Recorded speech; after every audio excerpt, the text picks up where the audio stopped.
Half the crowd at a show walks straight past this car. Good builders are counting on that. Chevrolet never intended this to be a sports car. It arrived as the Chevy II for 1962, a plain compact aimed at the Ford Falcon. The third generation ran from 1968 through 1974. That plainness is precisely why it works now. There is no styling drama to protect. Welcome back to Big Block Radio. The plainness is not a flaw here. It is the whole advantage. These cars carry the front suspension on a bolt on subframe rather than integrating it into the unibody. That is why a whole industry sells complete replacement front clips for them. You unbolt the entire front end and bolt on a modern one with rack and pinion steering, coilovers, and real brake clearance already engineered in. Add a body a couple 100 pounds lighter than a Chevelle, and the math writes itself. That single design decision is why this platform quietly took over pro touring. The car making that argument loudest is a black 1969 called the Sinister Nova, built by Sean Ramage at Empire Fabrication. It debuted at the 2025 SEMA show. There is no wing, no scoops cut into the hood, no vents added to the fenders, no wide body flares. Side markers are shaved smooth, the bumpers tucked in tight and shortened, the cowl hood smooth flat. The best Restomods are the ones where you cannot tell what was changed, not until somebody starts it.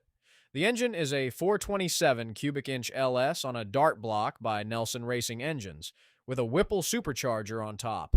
The figures depend on who you ask. One account lists 1,200 on the dyno, with roughly 900 reaching the rear wheels. The show coverage quotes the builder nearer 1,000 at the crank. Behind it sits a 4L80 automatic and a strange differential. Pick whichever number you prefer. All of them are far more than the rear tires actually want. The chassis is where the speed actually lives.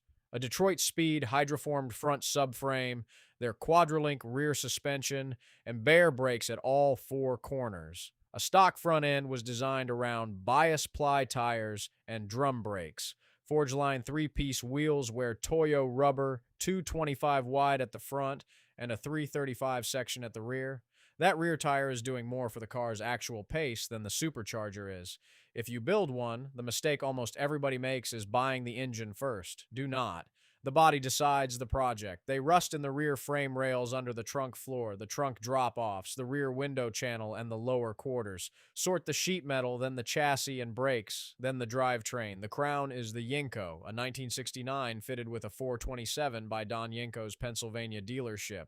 Only a small handful were ever built. Behind it sit the factory SS 396 cars. Both attract fakes, so documentation matters more than the badges on the fender. The build almost never returns what it costs. Do it because you want the car. See you next time.